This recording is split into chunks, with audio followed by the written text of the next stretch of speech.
Hi friends, எல்லாரும் எப்படி இருக்கீங்க? Welcome back to my channel Sai Aarthi's vlog. என்னுடைய சேனல் ஃபஸ்ட் டைம் பார்க்குற மாதிரி இருந்தால் கண்டிப்பாக சப்ஸ்கிரைப் பண்ணுங்கள். மறந்துடாமல் பெல் ஐக்கானை ப்ரெஸ் பண்ணுங்கள். அப்போ தான் நான் போடுற வீடியோ உங்களுக்கு நோட்டிஃபிகேஷனாக வரும். இன்றைக்கி நம்ம சூப்பரான பிரேக்ஃபாஸ்ட் ரெசிபி தாங்க பார்க்க போகிறோம். ஹெல்த்தியான அடை தோசை. நம்ம பருப்பெல்லாம் சேர்த்துறதுனால இதில் வந்து ப்ரோட்டீன் ரொம்ப ஜாஸ்தியாக இருக்கும்.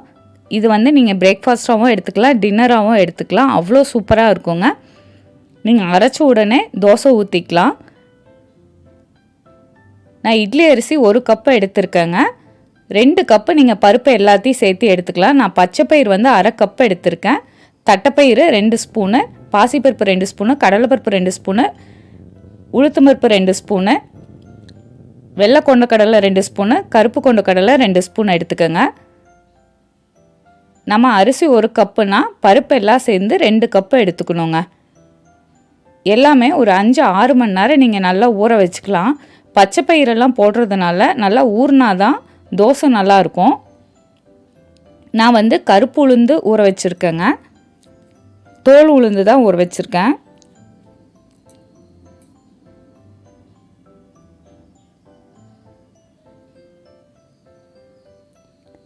எல்லாமே ஆட் பண்ணிவிட்டு ஒரு 5-6 மணி நேரம் நல்லா ஊற வச்சுக்கலாங்க. ஊற வச்சதுக்கப்புறம் நீங்கள் உடனே தோசை ஊற்றிக்கலாம். அவ்வளோ சூப்பராக இருக்கும். நல்லா கிறிஸ்பியாகவும் வரும். 4-5 தடவை நல்லா வாஷ் பண்ணிவிட்டு ஒரு தட்டு போட்டு மூடி ஒரு 5-6 மணி நேரம் ஊற வச்சு எடுத்துக்கலாங்க. ஊற வைக்கிறப்ப வந்து நீங்கள் ஒரு 6-7 வரமிளகாயை ஆட் பண்ணிக்கலாம். வரமிளகாய் நல்லா ஊறினா தான் அரைக்கிறதுக்கு நல்லாயிருக்கும். நீங்கள் ஃப்ரெஷ்ஷாக போடுறப்ப நல்லா அரைப்படாது. நான் இன்றைக்கி மிக்ஸி ஜார்லேயே அரைக்கிறேங்க. நம்ம பருப்பெல்லாம் போடுறதுனால பூண்டு கொஞ்சம் ஜாஸ்தியாக போட்டுக்குங்க. உப்பு தேவையான அளவு போட்டு 2 பல்ஸ் மட்டும் போட்டுட்டு அதுக்கப்புறம் நீங்கள் பருப்பு ஆட் பண்ணிக்கலாம். கொஞ்சம் கொஞ்சமாக பருப்பு ஆட் பண்ணிவிட்டு அரைச்சி எடுத்துக்கலாங்க. ரொம்ப நைஸாக அரைக்க தேவையில்லை, கொஞ்சம் குறைன்னு அரைச்சிக்கலாம்.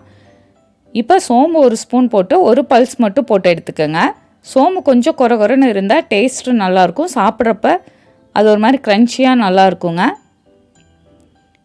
இந்த மாதிரி கொஞ்சம் குறைன்னு அரைச்சி ஒரு பவுலில் ட்ரான்ஸ்ஃபர் பண்ணிக்கலாம். மீதி மாவும் நல்லா அரைச்சிக்கலாங்க.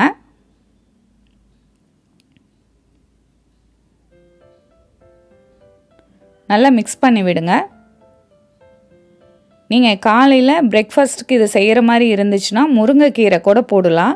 நைட்டில் வந்து நம்ம கீரை சேர்த்திக்க மாட்டோம். அதனால் நீங்கள் மார்னிங் டைம் செய்கிறப்ப முருங்கைக்கீரை உருவி போட்டு செஞ்சு பாருங்கள். டேஸ்ட்டு சூப்பராக இருக்கும்.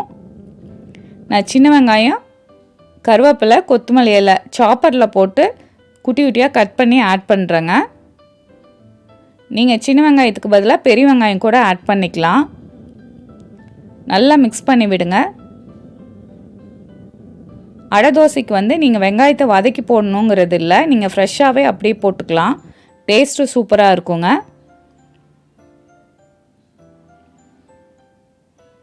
கொஞ்சம் கெட்டியாக இருந்துச்சுன்னா தண்ணி கொஞ்சம் ஆட் பண்ணி நல்லா மிக்ஸ் பண்ணி விடுங்க.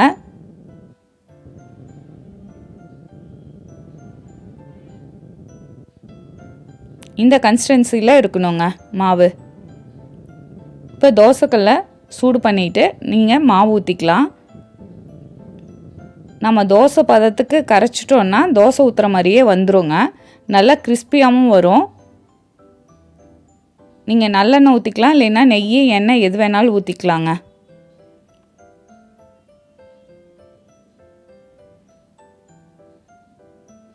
மீடியம் ஃப்ளேமில் வச்சு நல்லா வேக விடுங்க. பாருங்கள் நல்லா கிறிஸ்பியாக எப்படி சவந்து வருதுன்னு. நல்லா செவந்ததுக்கப்புறம் நீங்கள் திருப்பி போட்டுக்கலாம். அடை தோசை மட்டும் நல்லா கிறிஸ்பியாக இருந்தால் சாப்பிட்றதுக்கு சூப்பராக இருக்குங்க. அடியிலையும் நல்லா வெந்து வரணுங்க. பாருங்கள் இந்த மாதிரி நல்லா வெந்திருந்தால் டேஸ்ட்டு சூப்பராக இருக்கும். இதுக்கு வந்து தேங்காய் சட்னி, தக்காளி சட்னியோடு சர்வ் பண்ணலாங்க. நான் தேங்காய் சட்னியோடு சர்வ் பண்ணுறேன்.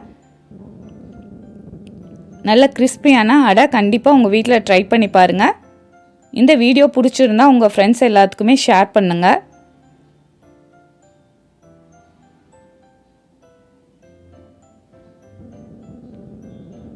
இந்த சூப்பரான ஹெல்த்தியான பிரேக்ஃபாஸ்ட்டை கண்டிப்பாக உங்கள் வீட்டில் ட்ரை பண்ணி பாருங்கள். என்னுடைய சேனலில் நிறையா ஹெல்த்தியான ரெசிபி, இன்ஸ்டன்ட் ரெசிபி இருக்குது.